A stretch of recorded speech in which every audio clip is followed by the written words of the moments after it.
সম্প্রতি এক সাক্ষাৎকারে বিটিএস এর আরএম প্রকাশ করেছেন তিনি ঠিক কেমন মানুষের প্রেমে পড়বেন এবং একজন সঙ্গীর মধ্যে তিনি ঠিক কি চান।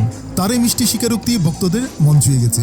22 জুলাই কোরিয়ান র্যাপার বেলা ফ্রেডের সাথে ফ্যাশন নিউরোসিস পডকাস্টের নতুন পর্বে উপস্থিত হয়েছিলেন, যেখানে ফ্যাশনের সাথে মনোবিজ্ঞানকে এমন একটি আঙ্গিকে মেলানো হয়েছে যা শিল্পীদের আরও অন্তরঙ্গ পরিবেশে তুলে ধরে।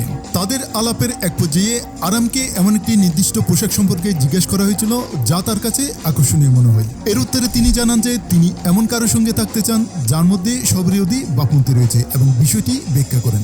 ধরুন কেউ একই সাথে খুব গম্ভীর এবং খুব মজাদার হতে পারে। আমার মনে হয় আমি হয়তো সেই মানুষটার প্রেমে পড়ে যাব, কারণ আমি জানি না কেন। কিন্তু যদি আমি সেই ধরনের মানুষটার সাথে অনেকদিন থাকতে পারতাম, আমার মনে হয় আমি হয়তো সত্যি খুব সুখী একটা জীবন আর আনন্দের সাথে সময় কাটাতে পারতাম।